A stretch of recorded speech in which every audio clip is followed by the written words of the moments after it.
welcome aboard. Open the door and come on in, as our friend Rumi says. Why stay in your cell when the door is open?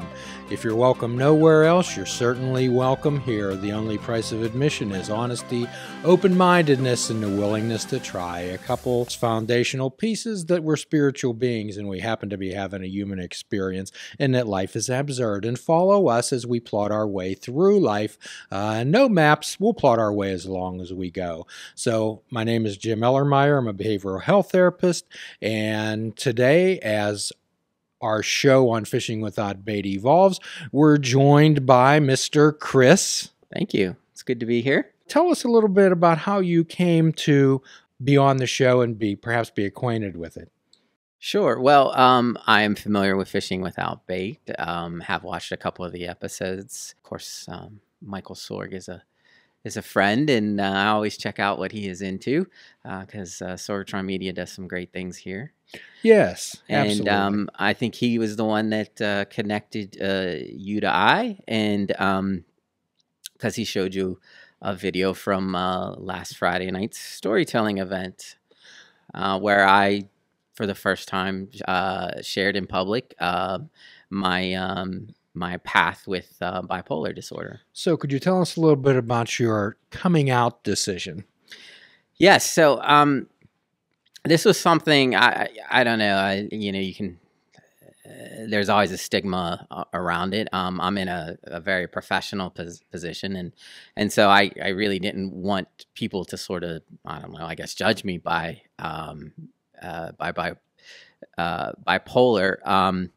But I was sent an email a few weeks back by Jason McCoy of McCoy Creative, and he reached out just simply saying if you know somebody that could share a story about any kind of experience with mental health. I'm putting together this event that will be at the Pittsburgh Cultural Trust Gallery Crawl. It's combined with an app that allows people to share their stories anonymously, but then shows you the sort of breadth of mental health in Pittsburgh and kind of reduces that stigma.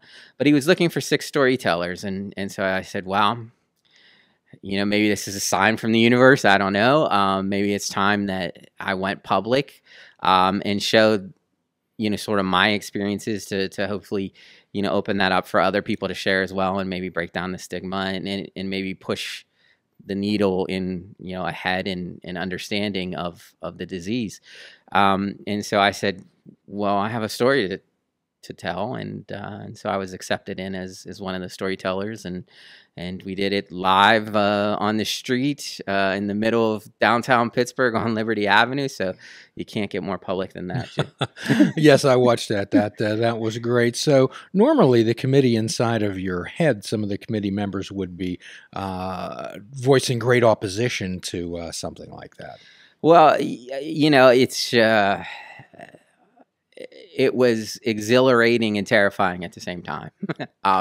It's kind of getting, maybe on a, one of those big roller coasters for the first time. You really, really want to do it, and it's a big thrill, but you're still not quite sure. And that's what it was for me. I'm a storyteller by trade, so to speak. I've been a part of some storyteller troops here in Pittsburgh. I'm used to telling other people's stories. I'm used to telling my own personal stories that are not related to maybe my, deepest part of me. So I guess why couldn't I, open that up and be able to share this as well? And so that's kind of where we got to. So even though I was scared, I managed to do it. I kept my notes in my left hand because I was worried I'd forget something. And I never referred to them. I kept, my hand was doing this the entire time as I was being, emotional about my story. So we often talk about courage as the ability to deal with fear. And it sounds like you overcame that fear. So how did it sound to actually hear the sound of your own voice coming out of your mouth and talking about yourself?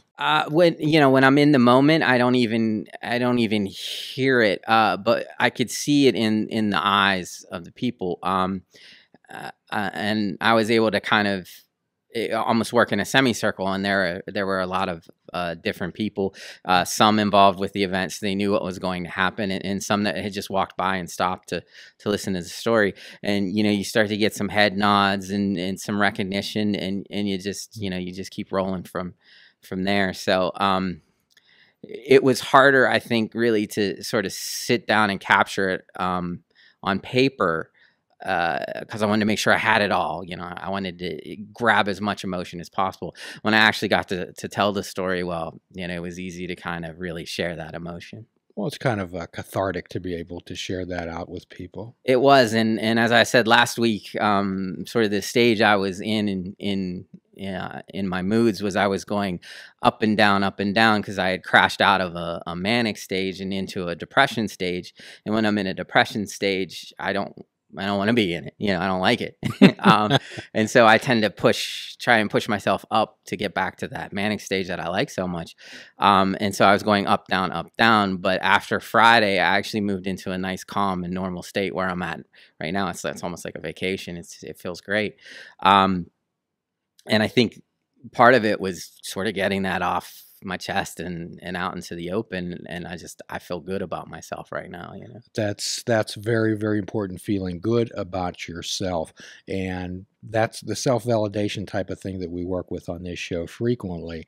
So I'm glad you're putting a face to this disorder, as many people just talk about it, or they read about it in books, or they see it portrayed in the movies, and perhaps not a very positive type of light that it can be treated. So Chris, I often say that nobody goes through hospitals and kicks the beds in the cancer wards telling them that to snap out of it and there's nothing wrong with them, and they could stop this if they tried.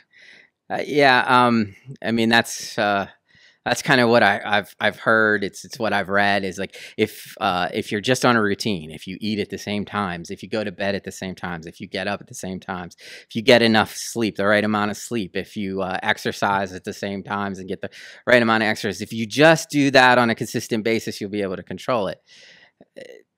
Jim, that's impossible. Well, I can't take your temperature and determine, yes, Chris has bipolar disorder. There's nothing substantive that I can look at, something that I can grasp, something tangible. Okay, so people have no problem going in and getting treated for high blood pressure. Yes. Or high cholesterol, or some heart issues, or whatever type of physical ailments. But people are so hesitant to go somewhere and say, hey, I'm just not thinking right. My life is not going well. Can I get some help? Well, I think you're absolutely right. And it took me many years, and I can point to really two friends that helped me to seek treatment, because they recognized it right away, and they recognized what it was doing to my life, and without them, I don't think I would. I've heard this before from other people that have bipolar, that you're worried that if you go on medication, it's going to take something away from you. And for me, well, I like the manic periods. I mean, I'm fun, I'm social, I got a lot of energy. I feel like I'm more creative at that time. Times, people like being around me. It's when you go too far, too fast, too hard, too fast, that then people start to pull back from you, because it's just not comfortable for them anymore. And you feel completely normal, but you're exhibiting unusual behaviors and things like that, and it tends to get to a dangerous point that oftentimes you don't come back from, or you come back from through a hospital stay, that kind of thing. So no, there's not a bipolar trapdoor out there that you just fall through and all of a sudden you have these type of symptoms, the bipolar. No, in fact, I think the diagnosis for bipolar is somewhat difficult. Depending on where you're at in your moods, you might get diagnosed with something else, at least to start with. And then, so, I finally went in and I was put on antidepressants, because I was in a depressive state at the time. And so and I basically I can track depression easier than I can track the manic periods, because I hate the depression period. So I know when I'm there, and I know how long I've been there, and I've disconnected from everything at that point. The problem is if you're bipolar and you're on an antidepressant, once you hit that high period, well, you hit it really, you go faster, you go higher, you go harder, and it can be dangerous. And so until we figured that out and switched, treatment, I still was not in a, in a very stable place. So what led you to actually seek some help? Did you go there at gunpoint? Did a loved one handcuff themselves to you and take you in? I think a lot of people end up there at gunpoint, as you say. I did not. I actually ended up at gunpoint after I was already in treatment. It was interesting. My wife was steadily saying, something's wrong, but you tend not to listen to it when you're, everything seems fine to me. Everything seems normal. Okay, so I'm getting less sleep, so I'm, acting a little weird, whatever that is. But friends of mine were saying, well, when you're like this, you're doing this, and when you're like this, you're doing this, and it really looks, some of them had experienced themselves with bipolar, and said it really looks like bipolar. You should at least, go talk to a therapist. And so I finally said, and what kind of triggered it in my head was, yeah, I was being creative, and I was being very energetic, and I was tackling projects, but I wasn't getting any projects done really, or I didn't have a lot of focus or anything. And I was tackling, too many 10 different projects here and there. I was like that cat going after the light, ooh, over here, shiny light, shiny light, shiny light. And they were like, you have such great ideas, but you're not completing them. And so I think that's probably what triggered it in my head, is I wanted to see some of my projects. So you would multitask yourself into uselessness. Oh, exactly. When you're at a certain point, you get to that point where you're unstoppable. You feel like you're unstoppable, right? You're invincible. And for me, if I'm being creative and I'm invincible, it means like I'll write a novel by tomorrow. Oh, heck, I'll write 10 novels by tomorrow. I'll get a couple screenplays. I'll do this. I'll do, and so, if you look at my notebooks, I've got like this started and that started, and this started and that started, and nothing finished. And, well, you're great at running 100-yard dashes and quitting after 75 yards. Absolutely. So, okay. So when did people start to maybe become concerned with how happy and how much Chris talks? Yeah.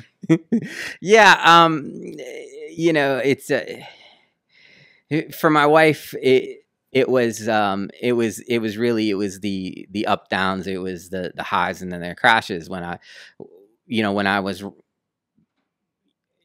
running so fast. Sometimes she just, it was too it gets too fast for people.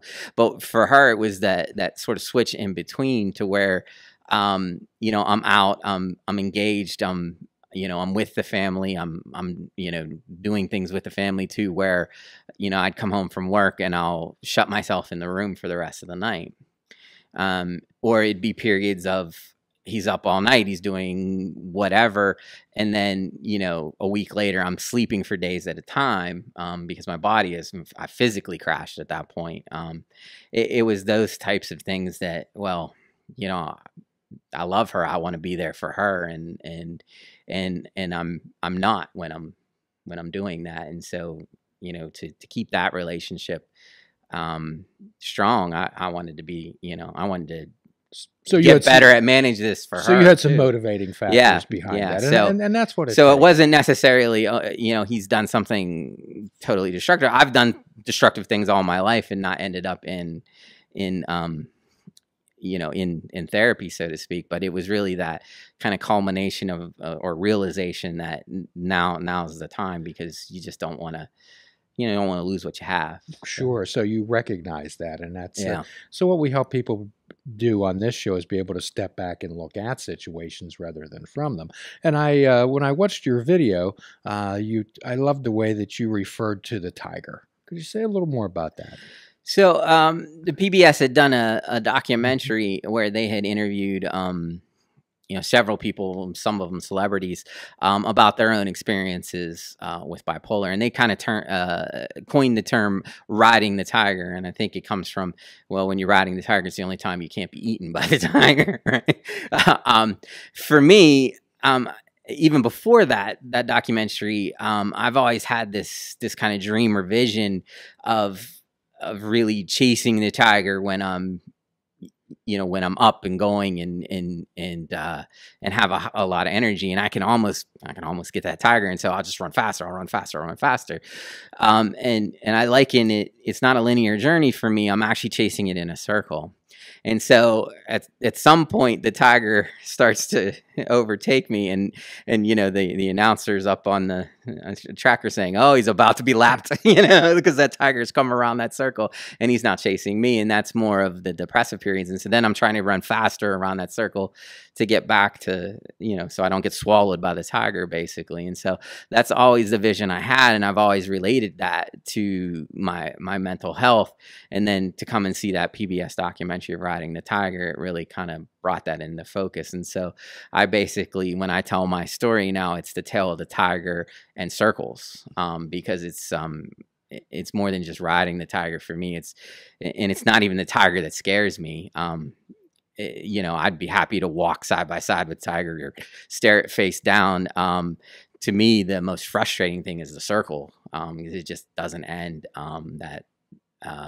That journey around that circle, and those destructive periods that happen around that circle are just they're frustrating, they're frightening, and downright painful. Well, one of the most frustrating things that I found in my own path of recovery, and other people tell me, is the inability to accurately explain to other people how exactly they feel. And how can we expect other people to understand? Yeah, and I think it's also, with bipolar disorder, you get physical pain, and I get the most sort of physical pain when I'm going through transitions, going up or down.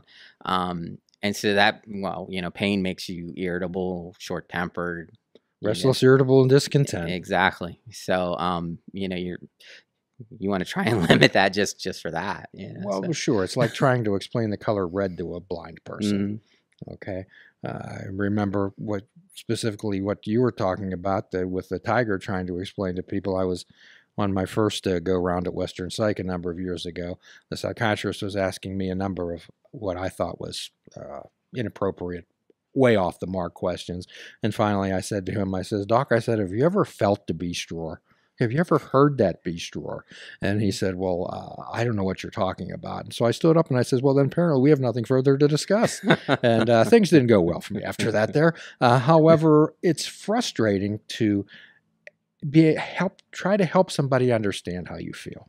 It is. And, I try to, just in the last week, people have asked me, questions, here, there, and then they'll hear my explanations like, "Well, I think I'm bipolar," and I'm like, "Yeah, you may be. I don't know. If you think so, go talk to someone."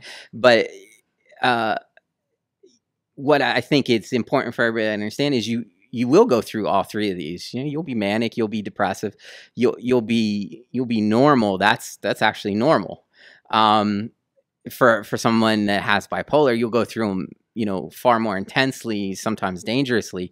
And you could go through them on a day. You can go through all three phases in an hour, sometimes, in a day, you certainly whatever. Can cycle. Yeah. And so but I'm glad that people are starting to look inside themselves and say, well, I'm concerned about my own mental health and I want to do something about it. And I think, if I was able to get them, to do that activity through watching my story, then great. That's wonderful. One of the things that we often do on this show, and I do in my own practice, is to help people label and describe thoughts and feelings. Do you have a dog, Chris? I do. What's your dog's name? Rocco. Rocco, okay. Do you love Rocco? I love Rocco. So one of the reasons that people give pets names would be, and this isn't a quiz, well, Rocco came named. Okay. We actually adopted Rocco from the Butler County Humane Society. But Rocco is actually named for the police dog, the canine Rocco, that was killed in the line of duty. And so I didn't want to change. I could have changed Rocco's name. You could when we have. adopted, but I really liked honoring, the way he was honoring the canine Rocco. So that's why I kept So it. if you love Rocco, and I'm certain you do, but if you'd have never given Rocco a name and he ran outside, how would you have called Rocco back? Well, that's it. Which You'd get anxious, worried, fearful, afraid. And sometimes when we get into these depressive states, we get into these tigerish, rewriting this tiger. And if we're not able to actually label and describe it, then we do get anxious and we get fearful. So what we help people do is be able to say, okay, here's how I feel. Here's how I'm thinking. Have them accurately label and describe, and it gives them some actually, it empowers them. It gives them some type of power. Okay, here's where I'm at. I can understand that. I think after because I said last Friday night I was in a sustained manic period and crashed into a depressive period, and at that very moment when I was telling the story, I was pushing myself up and going back down, pushing myself going back down, which is the most painful part for me is when you're in that sort of yo-yo between the two. But having that event and sharing my story was almost cathartic. I feel like I'm in a much better place. I said for the last 4 or 5 days I've kind of been riding in those normal ranges, which is like a nice vacation for someone with bipolar. So please check out our website at fishingwithoutbait.com, where you can listen to the show, comment on our discussions, and find out where you can subscribe to our podcast. If you're interested in flying the colors of Fishing Without Bait, click the shop icon on our website. We have clothing, mugs, cell phone cases, and so much more. Show the world that you fish without bait. This show is a member of the Sorgatron Media Podcast Network. Find out more at sorgatronmedia.com.